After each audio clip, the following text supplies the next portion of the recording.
নমস্কার, জয় রাধে রাধে শ্যাম, রাধে রাধে। এই অবস্থাতে ভগবত কৃপার আস্বাদন লাভ হয়। ভগবত কৃপা, আসুন আমরা শ্রবণ করি। অধ্যাত্ম জীবনের প্রারম্ভে আমরা চেষ্টা করি সামাজিক অনুশাসন অনুযায়ী আমাদের নৈতিক চরিত্র গঠন করা।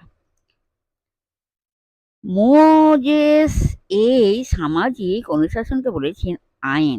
একে বেদান্তে বলা হয়েছে ধর্ম, আর এটি গড়ে উঠেছে সামাজিক পরিপ্রেক্ষিতের উপর।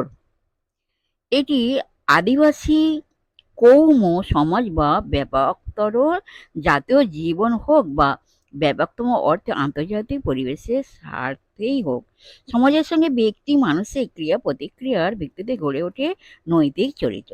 এই প্রশিক্ষণ সহায়তা করে নৈতিক সদ্গুণ ও চারিত্রিক মাধুর্যের বিকাশে, আমাদের মনুষ্যত্ব দেয়, আমাদের দেহাভিমান এবং অহংবোধকে অতিক্রম করে প্রসারিত করতে সাহায্য করে।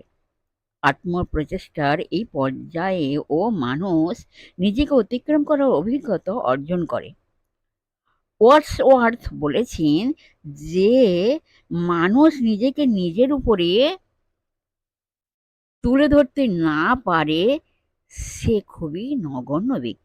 ঠিক এই স্তরে আমাদের বোধশক্তি আধ্যাত্মিকভাবে সঞ্জীবিত হয় এবং তখন ইন্দ্রিয় যে অনুভবের ঊর্ধ্বে মানুষের অতীন্দ্রিয় আকর্ষণকে বুঝতে পারে এবং সেই সত্তার ডাকে সাড়া দিতে সমর্থ হয়। সাধারণ নৈতিকতার ঊর্ধ্বে যে আধ্যাত্মিক জীবন, তার জন্য সচেতন প্রচেষ্টার আরম্ভ হয় এখান থেকেই। ধর্মশাস্ত্রে একে ভগবান বা তাঁর সমতুল কোনো কিছুর প্রতি সচেতন ভাবে মন ফেরানো বলা হয়েছে।